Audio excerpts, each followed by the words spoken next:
Welcome back to the Center of Critical and Cultural Theory. This is part 2 of an ongoing lecture series on what are we doing with critical theory today. What is critical theory, and what does it mean to be doing critical theory in the early 21st century, 2022, 2023. If you can, and if you like our endeavors, please support us on Patreon, which you can find usually in a link below this video on YouTube, or by visiting our webpage, ccctheory.org. Let's dive in. At the end of the first lecture video, I characterized one of the big differences between early critical theorists of the Frankfurt School and our endeavors today by the fact that they were building upon Marxian thought or Marxian dialectical thinking at the time. And so while Marx is important and remains important for us today, we need to take our own approaches to Marx by viewing a project that the critical theorists in the 1920s and 30s initiated, which was to expand Marxian thought by dealing with aesthetics and cultural production. And I said that that endeavor characterized much of critical thought throughout the rest of the 20th century. And it included not only studying art and studying literature and studying aesthetics more broadly, but it also meant taking account of the new modes of production for all of those different mediums or media. And so it is not just, as we know from the 1960s, right? The medium is the message, as Marshall McLuhan, the great media theorist, put it back then. And we know that there have been all sorts of explosions in new media that allow me to do the projects like this project that I'm working on right now, making my own movies at home and then posting them immediately to YouTube, for example. So there's a lot that has changed, and that's why we can't just become Marxian thinkers in a kind of stereotypical codified view that has become part of the aesthetics of culture that we have received in the 21st century. So we need a little bit more rigorous approach to that. And so a big part of my project is to account for the past century, although we will expand, as I've said, into other centuries as well, depending on topic and depending on necessity. In this second lecture on what is critical theory in the 21st century, I want to dig a little bit into Marx for those of you who've never studied Marx before or heard anything about him, and then pull on a few more recent works around critical theory, such as the Invisible Committee's Coming Insurrection, for example, which I mentioned in lecture 1. And the reason why is I'm starting to kind of like set the boundaries about the past century, and then we can start filling in more historically what's been going on historically in the past century. So we're going to dig further back than 1923, which is when the Institute for Social Research is started or initiated in Frankfurt, Germany, producing the Frankfurt School and the classic critical thinkers, theorists that many of us know and love: Walter Benjamin, Theodor Adorno, Max Horkheimer, Herbert Marcuse, various other folks in that initial group that ends up fleeing Nazi Germany and coming to New York and having a big impact on the academic and scholarly culture of the United States in the later 20th century.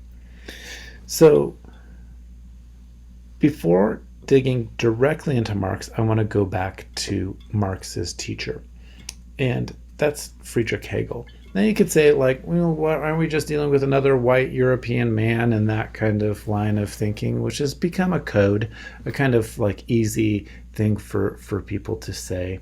And it is worth critiquing European culture. But remember, my agenda my agenda here is to talk about what critical theory is, where it came from, the discourse known as critical theory, give some history to it, and then characterize what has changed in that theory in the past 100 years. And part of the changes will, of course, include things like critical race theory, but and critiques of Eurocentrism. I'll have lots to say about that sort of stuff. But in this particular video lecture, I am just giving some basics about Marx and Marx's teacher Hegel, because these two figures were enormously influential for the burgeoning discourse of critical theory. So we think about Germany in the 1700s, right? The late 18th century. And Germany is not Germany, the nation state that we know today in the 21st century. It's not really one sort of entity at all. There are various different entities in what we now call Germany in the region. But what happens in the late 18th century? We have the American Revolution and we have the French Revolution, which is more important for Germany because it neighbors Germany. And we have England, right, which is because it's an island nation. Great Britain had formed an alliance, the alliance that calls it Great Britain, where they, whether we're going to call it colonialism or not, but it includes at this point in history, after the early 1700s, it includes Scotland and Ireland and Wales. So the entity known as Great Britain is a kind of nationalized force, as is France. And France under Napoleon is making all sorts of political gains and eventually warfare, right, throughout the rest of Europe. And so to be German and in Germany during this time period, or in one of the various different locales that then becomes Germany as we know it, there is a wrestling with what makes them unique. There is a wrestling with the idea of scientific discovery, or what we call the Enlightenment in England and France, and a sense among the not yet German people about what makes them unique. So in the late 18th century, the French Revolution changed European politics, culture, and society. European philosophers became hopeful for a new kind of freedom. They were driven by one central question, and I'm drawing on other lectures, so you may have heard, if you've studied this stuff before, you may have heard some of these thoughts before. But one of the central questions here is it possible to turn the tables on the scientific naturalism or matter and motion inherited from 17th century philosophy? And then found a metaphysics on this new notion of freedom, the freedom of the human mind that includes unfree deterministic nature as part of it. Now you could think back to the development of humanism and the Renaissance. There are so many different ways to tell this story.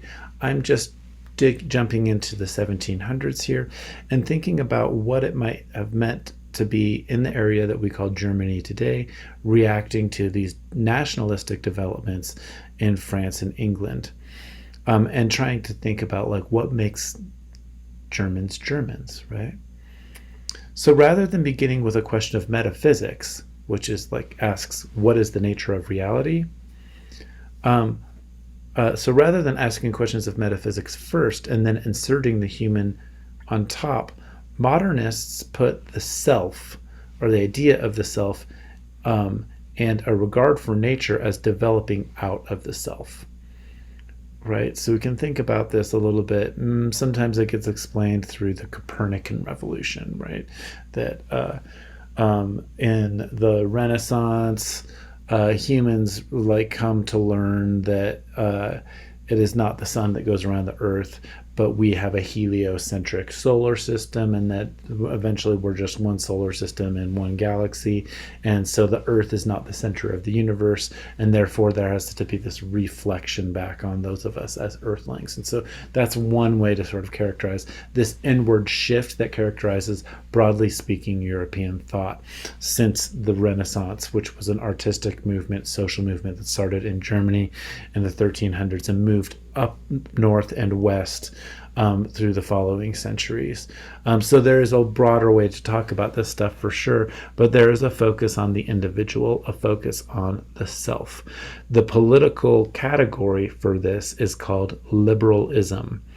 Not liberal Democrat, like the Democratic Party in the current United States, liberalism, which is a philosophy based on the politics that regards individuals as having these things called rights.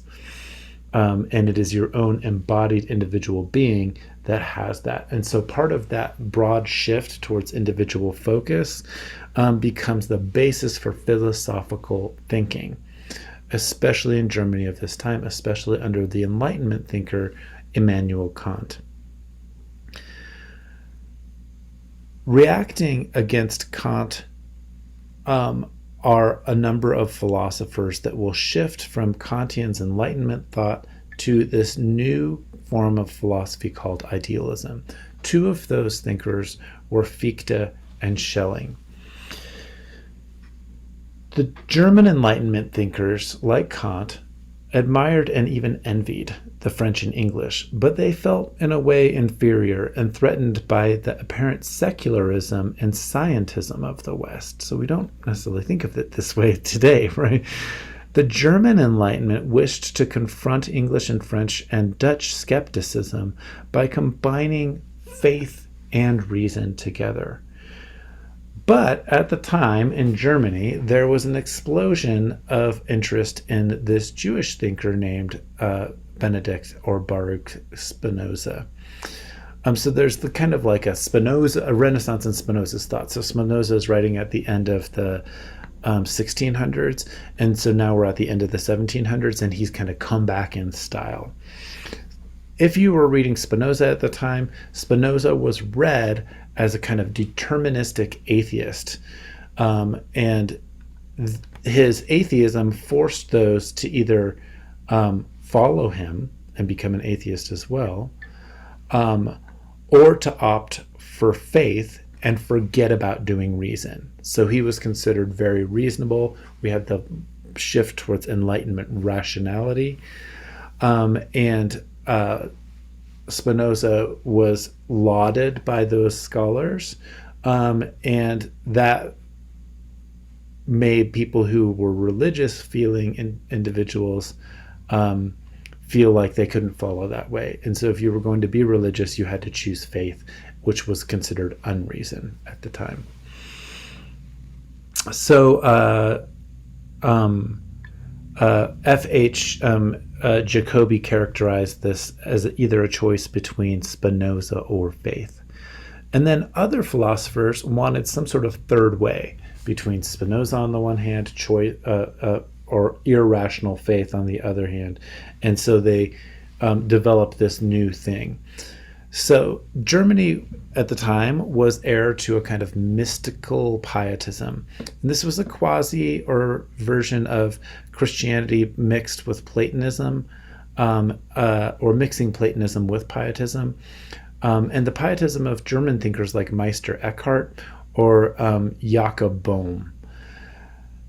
This was a pantheistic, I am God type of pietism. So that's Meister Eckhart was one who said, I am God. And so look again, that shift to the individual and seeing the individual as sort of fused with the cosmos in a particular way.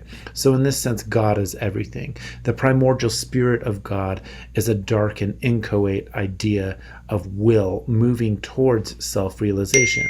And in this view, God develops and changes over time. So God moves from a state of lack to a state to a self-aware or complete self.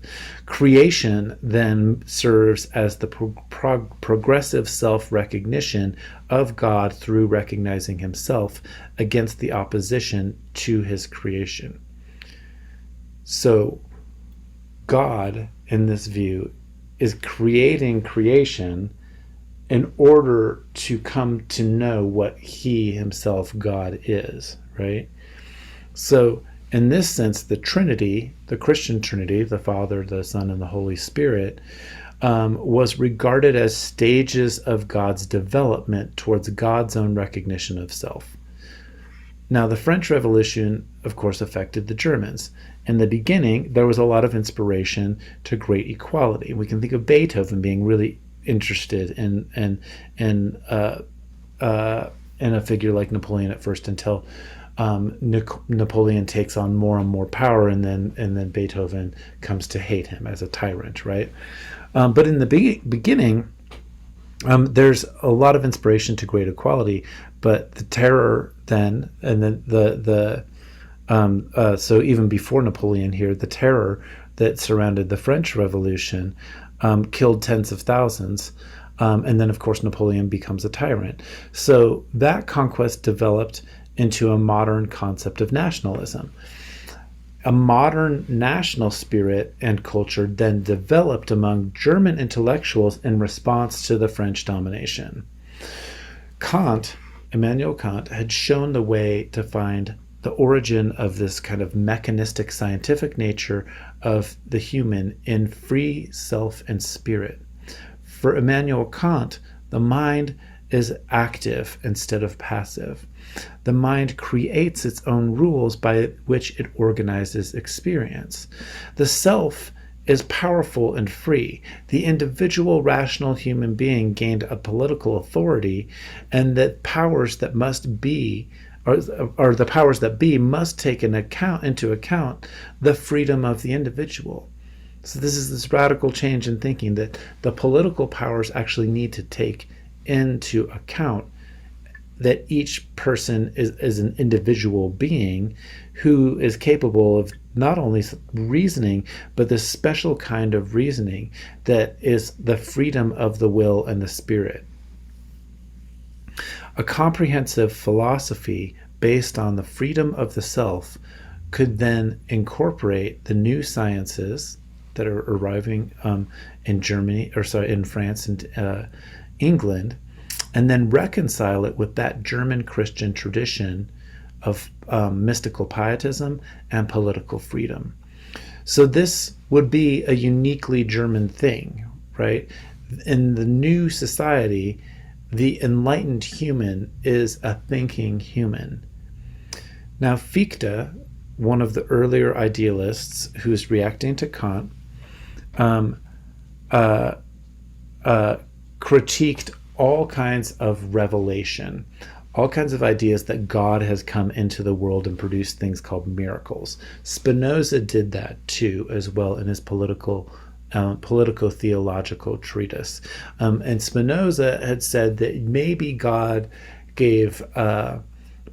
intruded into time, into linear temporality, to make miracles earlier on and stuff that's covered in the Bible. But he says he characterizes God as receding from the world. So we don't have miracles anymore. We have history, according to Spinoza. Now, Fikta is kind of echoing that kind of idea, right? And it's also echoed in Schopenhauer, but I'm not going to cover Schopenhauer today. So Fikta made addresses to the German nation. So he's thinking as a writer in terms of this idea of a German people. And this is rather new for the time period, but it's in reaction, like I said, to the idea of the French Revolution and then Napoleon invading. So in doing so, Fikta turned Kant's ideas into a kind of absolute idealism. And in this thought, appearance alone cannot be right. What you see is not what you get in terms of reality. Instead, he argued that it cannot be the case that there was something outside the mind. The self The individual thus posits itself as finite and its not self nature, which without it cannot know what it is. Action here comes before knowledge. The self is already sort of positing itself in the world and positing what's not it before the self even comes to know itself as such. There are no things in themselves in this line of thinking. The self is not solipsistic. The self's first act is to posit the not self to itself in order to know what it is. So I only come to know what I am as Roger by saying I am Roger and this is me and I am not that. And it's my that kind of pressure, that distinction between me and the outside world that says what I am. So action, that's what he means by action coming first, and then by asserting its own being against that which is not, action comes first and then reflection comes later on. In this view, we have a direct or non-empirical intuition of simultaneously thinking and willing the subject or subjectivity constrained by the world. The self is the source of all things, but the self as a source is also dynamic. It posits self and its opposite and is a thinking and willing subject. This self must be a part of an absolute spirit and God because it is limited. Because so like the idealists recognize the fact that they didn't create the entire universe, right? They recognize that there's some sort of limitation, but the mechanism that makes a self, that makes me kind of posit myself and then distinguish my own self from the rest of the world, and the tension between self and not self that arises from that produces that kind of self-reflection, so I can think back and like ask, like, did I do a good job lecturing on all of this complex philosophy tonight, Roger? That is for them kind of almost like a kind of proof that God exists, because we are in a way like God. Remember, they've got that Christian German Pietism going on as well. So it posits the self and the self's opposite, and through that reflecting back on the willing subject becomes a kind of image of God. So this self, as I said a minute ago, this self must be a part of an absolute spirit in God because it's limited. So humans must be posited by the self-positing of God. So God is out positing the world, the universe, the creation, all things in themselves. Humans are kind of like lesser God, and they each are doing the same thing. They're being creative, and one of the things that they create is their own selves by coming to distinguish themselves between themselves and nature or anything outside it or other beings. And that very action is a creative process that then mimics the larger God creating things, right? So creation then is God positing itself or himself, I guess, and it's mostly him for people of that period in time. So creation is God positing himself as a series of limited selves, each constrained by not self or nature. So God is not constrained necessarily by nature, but humans are. But God only comes to know God through his own creation of nature, right? So speculative philosophy, which is what this is called, or idealism, says that the self posits both itself and nature as sourced by the self, and that the two interact. So it takes things a little bit of a step further. All process in this kind of thinking, all is a process by which spirit actively creates itself and its opposite, which is nature. Philosophy then needs to recognize that the opposite as the expression. Nature, that which constrains me, is in a deeper sense my own product. The product of the divine inner self that's also inside me, positing both itself and its object, me. So here, like nature is both in me and it posits me, but then I come to have a relationship of knowledge or will over that or in relation to it. Schelling attempted to reform Spinoza's pantheism, which had to be reconciled with this notion of freedom in the German tradition and also the problem of evil, which we call in religious studies theodicy. So Schelling says that the absolute spirit over time divides itself into nature and mind in order to know itself. Even God doesn't understand himself until he goes through a process of positing, developing, and splitting. So note this thinking from the German philosophy of the period.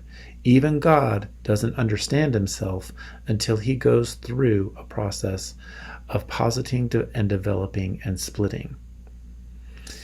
We are all, in this view, a part of this great drama in the self-recognition of absolute spirit. Schelling said nature is the creative source of the mind and retained an Aristotelian sense of biology.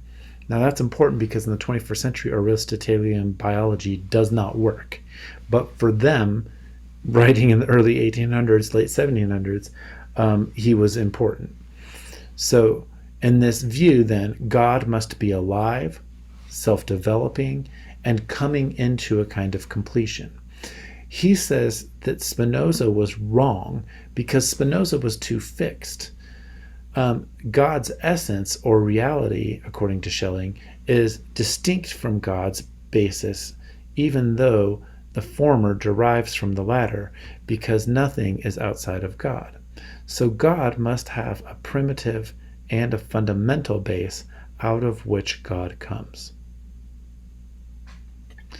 Schelling then says, or says in the earliest phase, God is the unground or chaos or dark energy before any grounding or distinction. God is that kind of mystical source that exists before the self comes into existence and certainly before the self comes to know the self. God, in this view, longed to give birth to himself, causing essence and ground to become differentiated from each other. The ground becomes nature actualized, and essence becomes spirit actualized.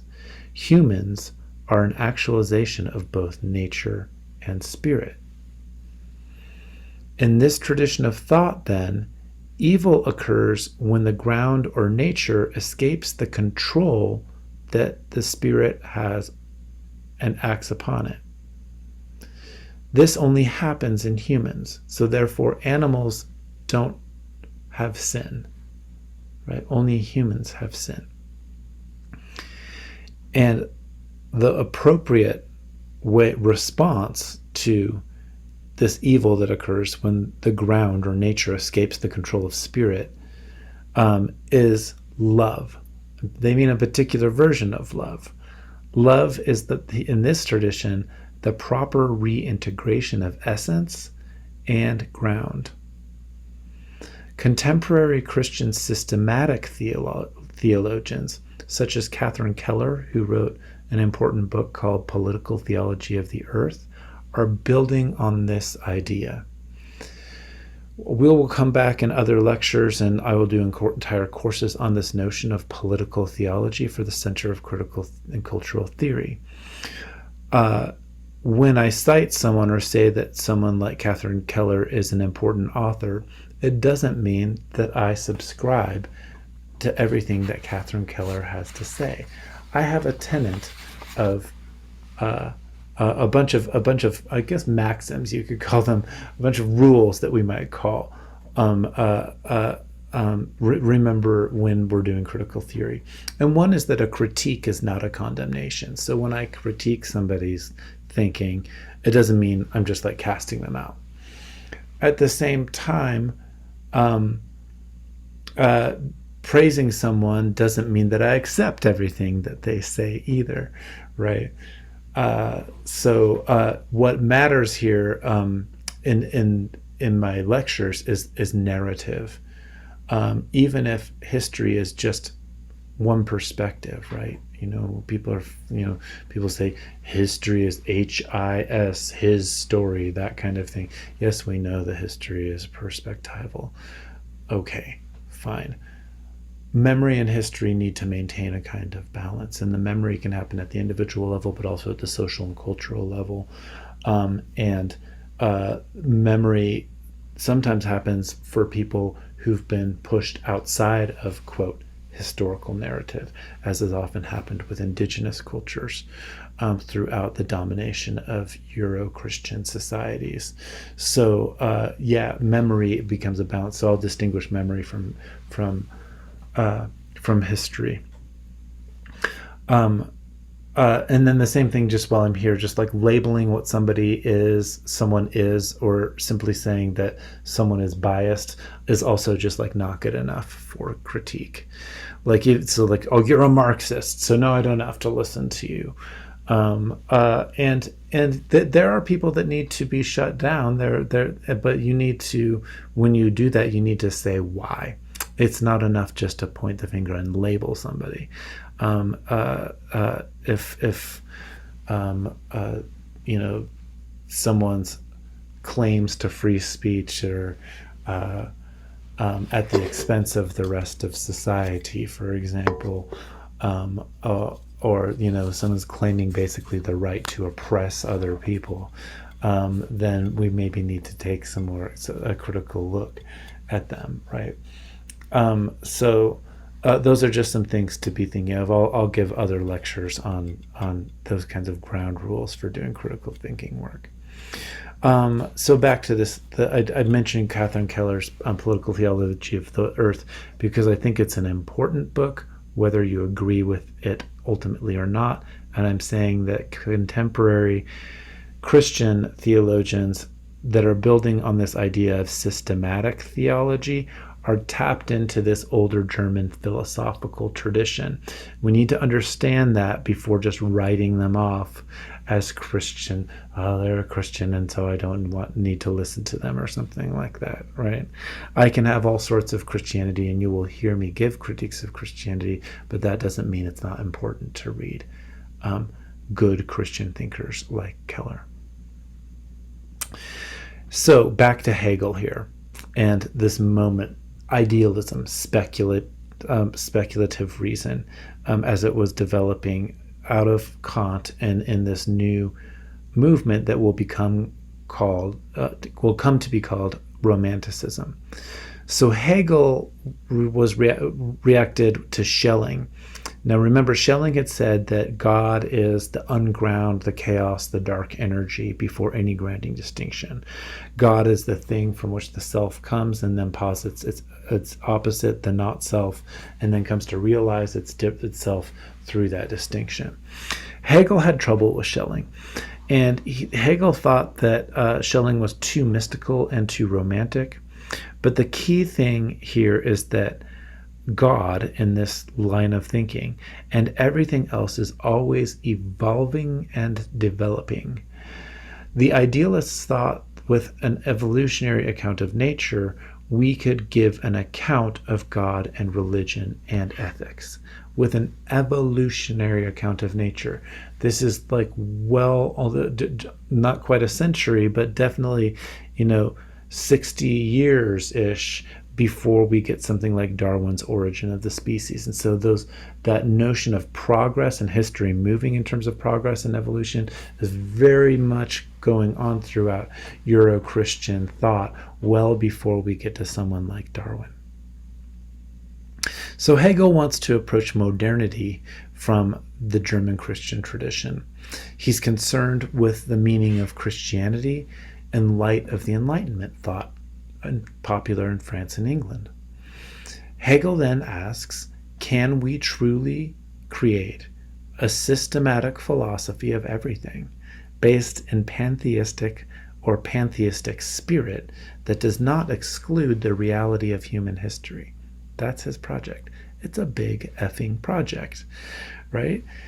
And he really tries to do it. And when you read him, for all of our critiques, and there are reasons to critique the effect that Hegel had in the world, but when I read him, he does sound like a guy trying to figure stuff out.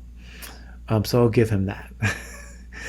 The German Enlightenment was then concerned with the reinvention of German culture through education, because there was very little political power that they had collectively against France. So the way that they were going to fight France was to build and become really, really educated. A Germanic alternative developed then to Western Enlightenment that would combine Christian piety and rationalism. You can think about this novel, right? The modern novel, or the Enlightenment novel, sometimes it's called, but in German, the Bildungsroman, right? Building novel, right? Or fiction story, which tells a character's entire life story and development. You can see how that, as an artistic literary form, developed very much in relationship to this philosophical thinking. It becomes the medium by which to deal with these philosophical ideas. So in this view, again, there's a kind of communitarian element to German philosophy, a traditionalism that is allergic to Western capitalism. That becomes important for one of our later thinkers, right? So in the Phenomenology of Spirit, Hegel wanted to analyze the shapes and forms of this thing he calls Geist, which we could translate as maybe something like spirit or mind, as they evolve in human history from the most limited to the whole, to God itself. Human history, in this view, maps God's own evolution, becoming aware of himself. So by engaging in historical thought, what we're doing is tracking God's actual thinking. Insight then is developed through comprehensive looking at human development. And the way to do this is through this thing called dialectic. Dialectic is the name that Hegel gives to the manner of transition or development, this process of splitting and synthesizing back together and growing and moving throughout history. And you're progressing throughout history towards an understanding of God, just as God has created the world and is progressing through that creation and understanding God's own self. So we're just further back on the pathway of understanding everything than God in this view, right? And it is a Christian view, right?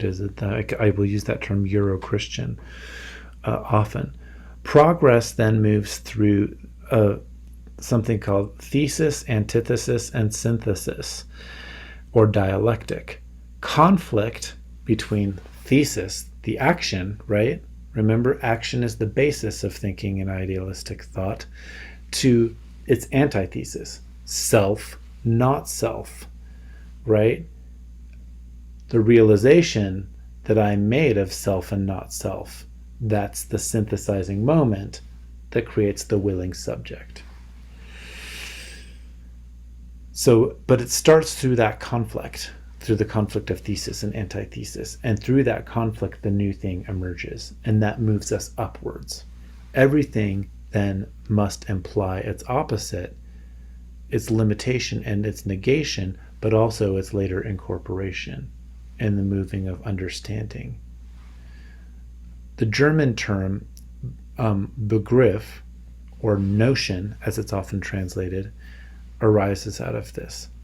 Notion isn't just like sometimes a great notion from the Ken Kesey novel and from the song Goodnight Irene, which is a famous 19th century song. That's where Kesey gets, sometimes I got a great notion to jump in the river and drown. The concept of a notion is, this is a thing's truth. Normally, our ideas of things are perceived statically. But since everything is also always in the process and developing, a notion is a viewpoint of a thing in its fullness of development or evolution incorporated into the whole.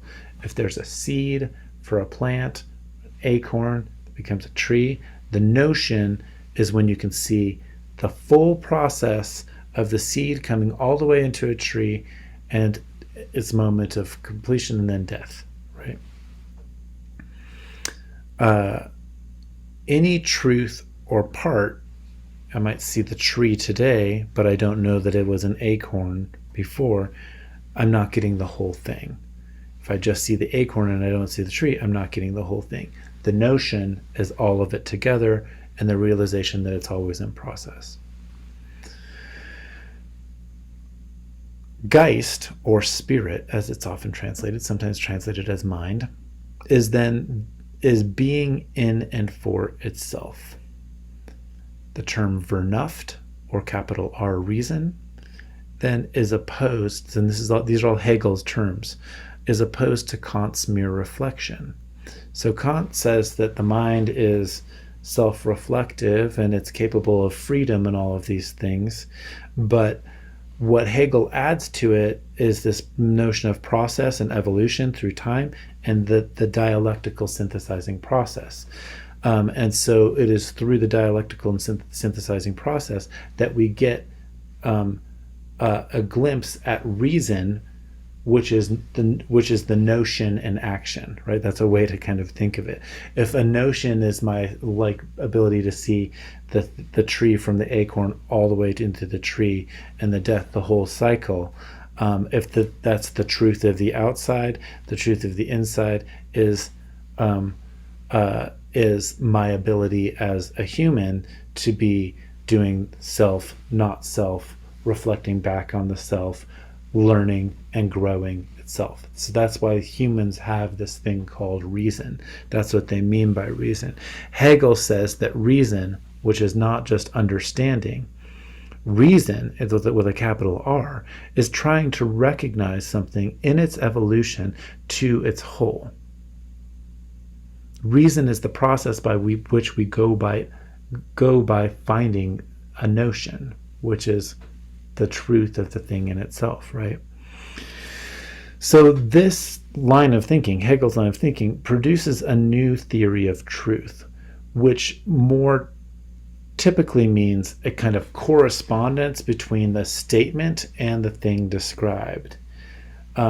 Hegel wants a different theory. He wants a theory of coherence, of fitting the idea into the whole of reality. So for Hegel, sense and certainty is incomplete and abstract. The concrete content I sense as an individual is in the object. But in language, even the most concrete words are abstractions, whose truth can only be found in the whole. The object, then, cannot be understood without the force of understanding. That's what he means. And so this idea of force becomes really, really important. My friend Carl Raschke has a book called The Force of God that's based on this Derrida notion of force. It's a famous lecture called The Force of Law. We think about law moving historically and evolving and critique and becoming this apparatus that's supposed to do justice in the world.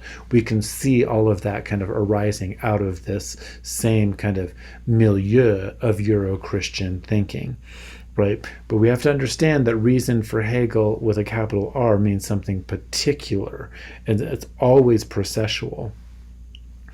The understanding of anything then would drive us ultimately to the consciousness of God, right? Hegel says self-consciousness can only be realized through interaction with another self-consciousness. So it doesn't just become me and my interaction with the world or the chair or just this camera. It means that I'm interacting with other beings in the world that are also self-reflective beings as well. So then Hegel bases this again on a view of history. He says, in the ancient world, we had a distinction between the lord or the master and the slave. And that the the lord or master, I'm just going to go master slave, I'm defining or describing what the famous master slave dialectic here. The master and the slave do not have self-consciousness. Neither of them do in the ancient world. They both have what Hegel calls an unhappy consciousness. The master isn't happy being the master, according to Hegel, nor, of course, is the slave being happy being the slave. Gradually, through history, according to Hegel's view, there are revolutions that progress toward the ability for us to attain freedom. Christianity, as a force, as a religious force that erupts in the world with Jesus Christ, then, is the product of overcoming a master-slave dialectic, where both the master and the slave are unhappy. Now, we know in Hegel's time, when he's writing this in the early 1800s, lots of people are debating the institution of slavery itself. So there's that overtone going on in Hegel's situation, and he's coming out, as you can kind of imply here, or read between the lines, he's coming out against slavery, right? And he's actually saying that reason and progress in human civilization needs to leave slavery behind, according to his view. So, in this dialectic, the slave recognizes himself by recognizing his potential freedom from the master, in which actually makes him equal to the master. But you need to have that tension, that conflict between two self-consciousnesses, or two kinds of consciousness, the master and the slave, in order for either of them to realize this in Hegel's thinking. So the master is then having to actually deal with the slave, because the slave has realized that he or she is equal to the master, right? In this self-recognition, the recognition of each other's self-consciousness, they realize each other's self-consciousness through the external cross of Christianity, according to Hegel. It's very Christian, right? So through ethical and cultural objectifications, capital R reason masters nature. Doesn't just master nature in the sense of like going and raping the Amazon forest, right? But we know that that kind of thinking maybe is a bastardization that comes from a misreading, I would say, of Hegel. And that's why I want to be careful with some of these thinkers, because there are lots of reasons and ways to critique Hegel and that are out there, but I don't want to critique philosophers outright without doing a serious attempt to try and take them in their own terms. That's what critical theory and critical thinking does, right? So through ethical and cultural objectification, reason masters nature. Reason doesn't become the master. Reason just comes to a kind of self-consciousness about one's own natural state. In the modern age, when humans work through science, commerce, and progress, Western humanity can control nature. And that starts coming out of Hegel, right? So then we start getting this thing that becomes crass exploitation, right, of nature. Things are not foreign, but they are part of our spirit. Capital R reason makes itself the master of history, but only in the abstract. The French and American revolutions were only in the abstract, according to Hegel. Only abstract freedom results in something like terror, or the terror of the French Revolution. What we need is a bigger notion. We need a bigger glimpse of reason unfolding. And you could see that if you were a Hegelian, your sense of domination of nature is not like exploitation of nature, because the capital R reason would basically take into account the process of ecology and the complexity of different environments and interspecies dependence on each other. Like Hegelians would see that as just further justification that we are in a kind of becoming relationship to nature that is, after all, the traces of this thing they call God. So there does end up being a kind of material fulfillment of humans interacting this way, and he divides it into multiple parts. So he calls one the moralitate, which are moral duties, the dictate, which is the universal moral order, and the cyclicite, or custom morally embedded in the rules of the community. All three of these entities are at work here. Now, you might be able to map them, and maybe in a different lecture we can try to map them onto Christian notions of the Trinity too.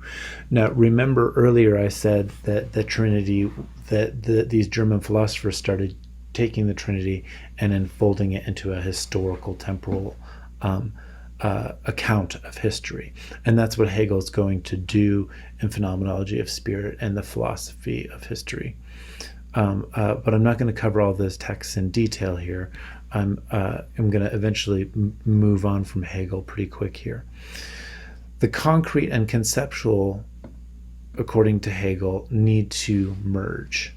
The concrete and the conceptual are really just two aspects of a dialectic. They might be in tension with each other, but they need to merge into something else. But nevertheless, the ideal and the real are therefore connected through this dialectical process.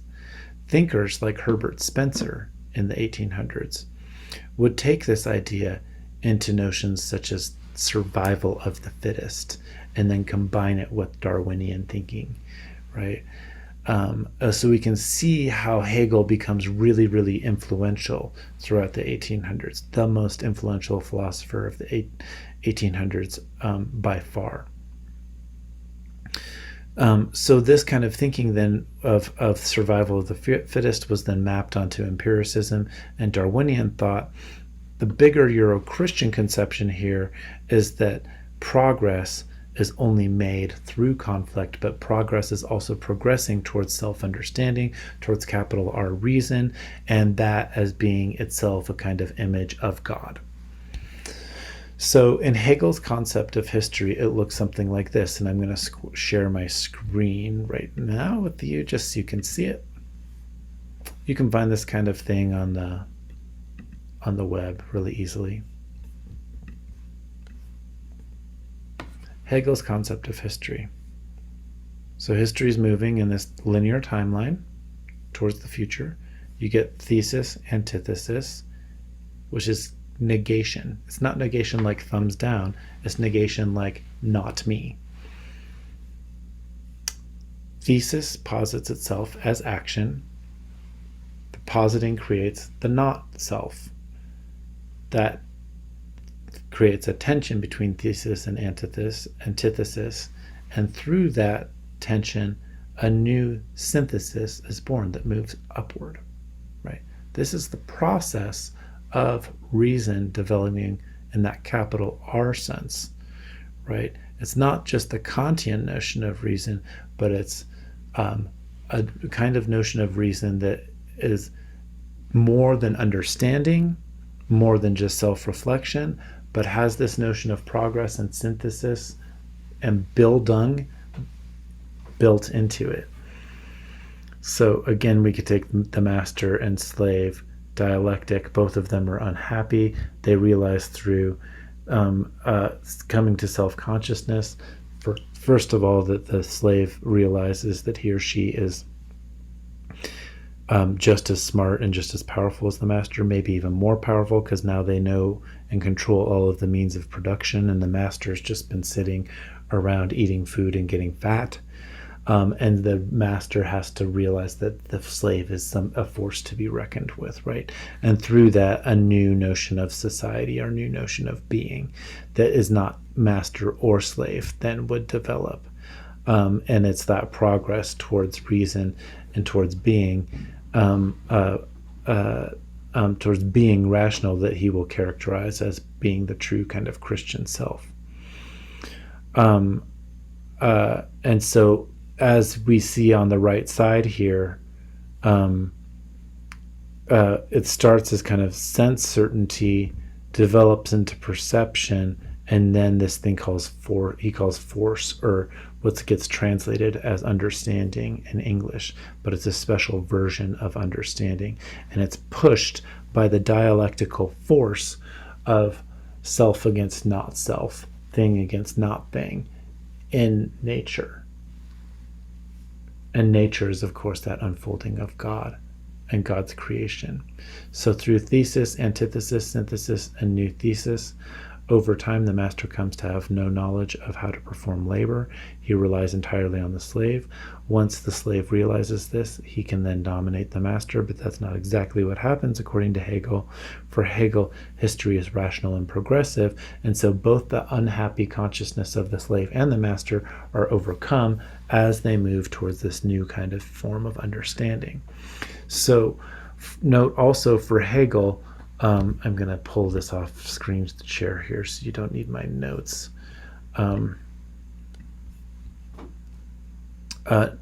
So for Hegel, literature is part of a modern updating of Aristotle's on tragedy and sacrifice.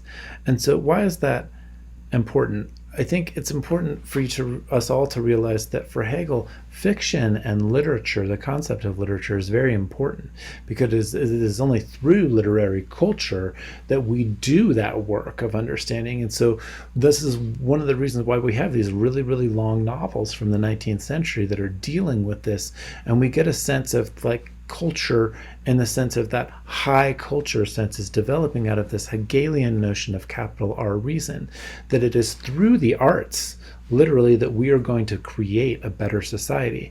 And that 19th century version of founding these big cultural centers and public parks and opera houses and music and having all of the arts represented is very much tied into this philosophical notion of thinking.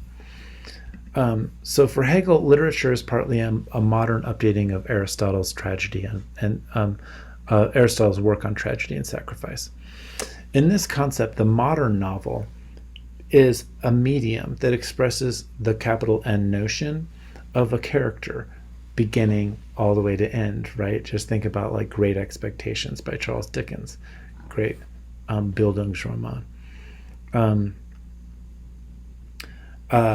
There's a progression in the novel, in the Bildung novel or Bildungsroman, through Bildung, through learning, through the force of reason, towards capital S spirit. Thus, the modern tragic hero is not one of nobility who falls from grace, like the ancient world, or an exalted position, like a king or a prince falling, like Hamlet, for example, but someone working through the development of a moral sensibility that transcends the state. The state, and this is with a capital S, is an apparatus which enables normative legal procedure to secure individuals in their freedom to move toward grace, even if it is by way of a Protestant conception of work. So what do I mean here? We'll go back to earlier and even maybe part of my first lecture here. Remember that the Romantic thinkers like Schelling, the people who are reacting to Kant, but also Kant himself, have said that the modernity is characterized by free subjects. And if we are all free subjects, then we have to have governments that allow us to be free. So the job of the government is to allow individual subjects to reach their full potential, right? So the state then becomes an apparatus, and laws become an apparatus that are supposed to help us maneuver towards a greater realization of our own freedom and reason. Now you can see how this can get twisted into authoritarianism, and of course it does, and people critique Hegel for it, for being the instigator of that kind of thinking that will show up with Hitler in the 20th century. But let's just stick with the stuff in the 19th century right now. So in this thinking, the state, with a capital S, imposes a moral structure by which individuals may become sensitive to spirit. in that sense, the state is a kind of machine of grace. The state works as Christ on earth. Now, that might sound really, really weird to people, but it might not. If people who are very much for a strong government, or some Christians want to accept all authority members in state, even if they dislike maybe individual things that person says, they still respect authority. That kind of political thinking. So in this line of thinking, the state is a machine of grace. The sovereign in this scheme moves from the stand-in for Christ on earth in his two bodies to the empty throne of liberalism, which some have recently interpreted as liberalism's weak messianism. So what do I mean there? The sovereign, the state, it used to be a king, right? Like a monarchy, but we have this new thing called the state, which is this apparatus of grace. And so in the apparatus of the state, we don't need to have a kingly sovereign figure anymore. That person leaves the throne. It becomes the empty throne of liberalism, because in modern political philosophy, we're all individuals with rights in this line of thinking. And the state is only there as an apparatus to help us to get to achieve our potential freedom as individuals. It's a freedom that's inherently built into us through the divine order of things that then needs to be realized. And so some recent theorists have referred to this as an element of weak messianism that is built into liberal politics. So on the street, you might hear of like a secularization narrative, that we left Christianity, that we left religion behind. But that's not what's going on in this line of thinking. Even in political liberalism, which might characterize itself as being a-religious or secular, there is this kind of religious idea at work in terms of a weak messianism. The weakness there is that the self is coming to realize itself through a force of history that is not its own self. It's hearing God through the still small voice of God, who's distant and more distant from us historically, because God has been realizing God's own self at a much faster pace for a much longer time than we weak, limited humans. And so nevertheless, we are waiting in that state of messianic waiting. We are waiting to find our path through capital R reason and enlightenment towards a kind of union with the divine. And so that's where the weak messianism comes from.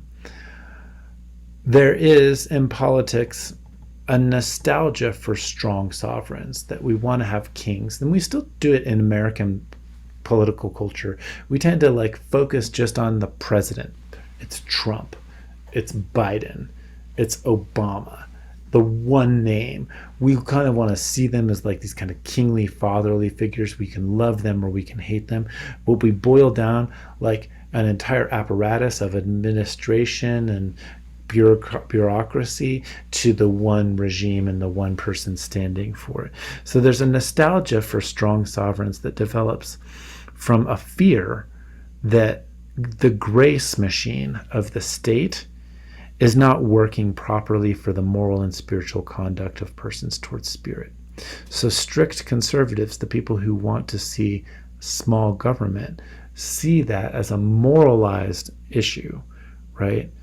That on the one hand, the state has become too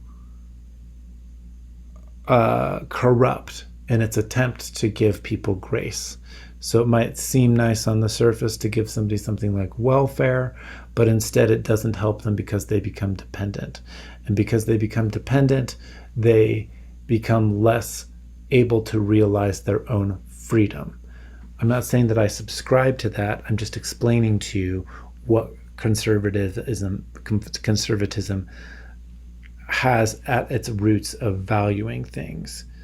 So it's not just hating on other people, they see it as a moral purpose within this greater schema. Now, it's totally Euro-Christian, I will say that, right? And maybe that's a problem, and we could deal with that in a different discussion, but I'm just characterizing the description here.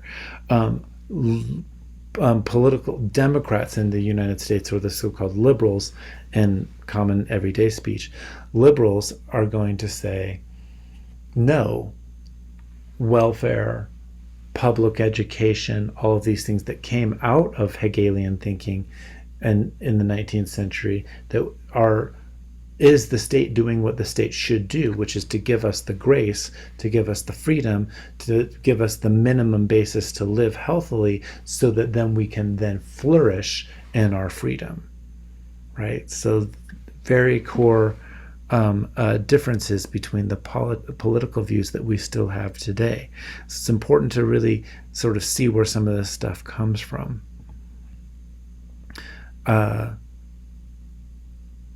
So nostalgia for a strong sovereign develops by the conservative mindset, right? That says, no, we don't want all the state doing all these things. We just have to have a decider, a sovereign in the office to tell us what to do. That's what the Germans wanted when they had Hitler come to power. They needed somebody who was going to direct them. They fused it all into this idea of the Führer, who's a kind of fatherly figure. And so you can see the parallels here with very right-wing trends and authoritarianism. Now, others will say, like, the left does the same thing. You keep going more and more bureaucracy until it becomes the ripe for the takeover of an individual totalitarian person like Joseph Stalin, for example, right? So that's like both ways. And then in the U.S., traditionally speaking, throughout the 20th century, there's been this notion of neoliberalism, which tries to find a third way between too much right-wing thought, too much left-wing thought, except that what we've seen now more recently is a notching through neoliberal policies more and more towards the right since the early 70s. That's for another lecture, but important to see how all of this stuff works in terms of doing critical theory.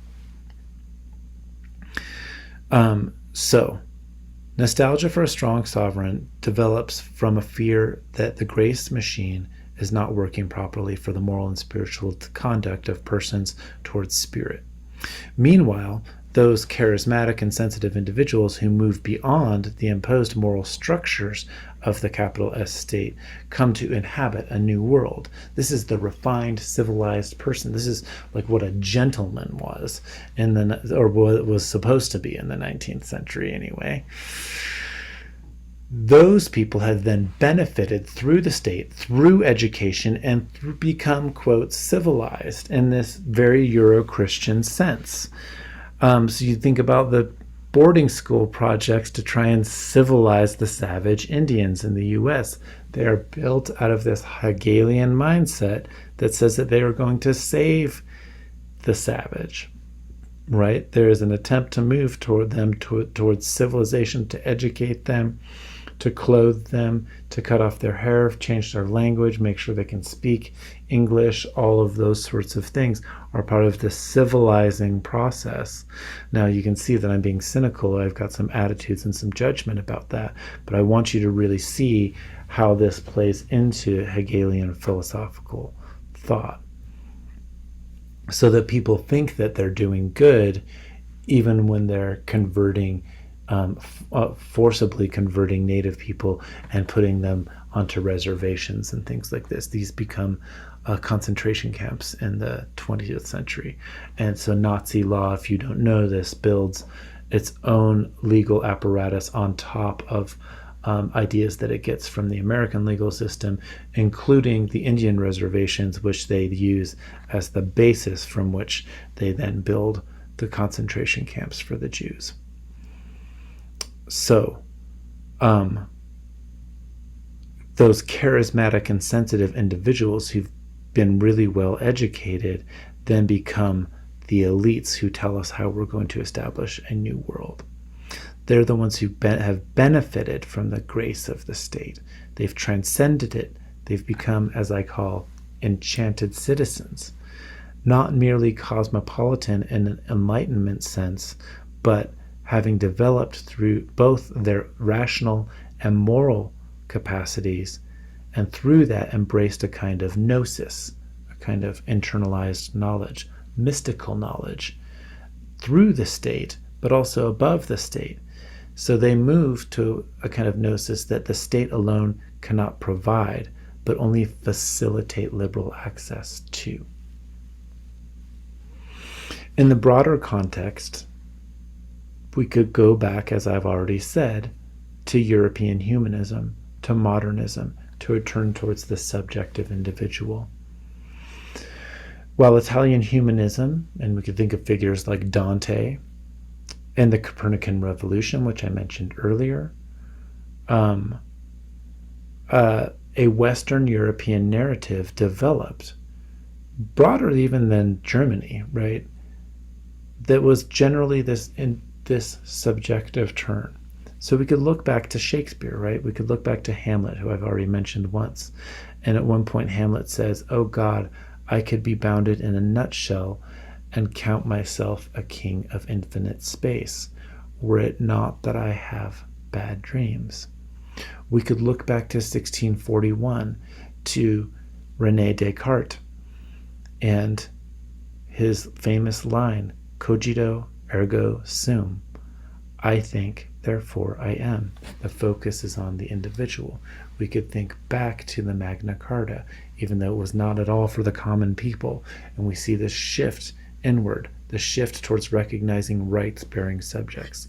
This is all definitely at work behind and informing Hegel. We can't just collapse everything onto Hegel, but he was a super important philosopher who tried to synthesize much of the knowledge and thought around him at the time. Hegel then would become the major influence and teacher of Karl Marx, who I'll get to in my next lecture. If you've enjoyed this, if you've gotten something out of this, please support us on Patreon or take classes from us. You can pay for classes. You can become a member of the Center for Critical and Cultural Theory.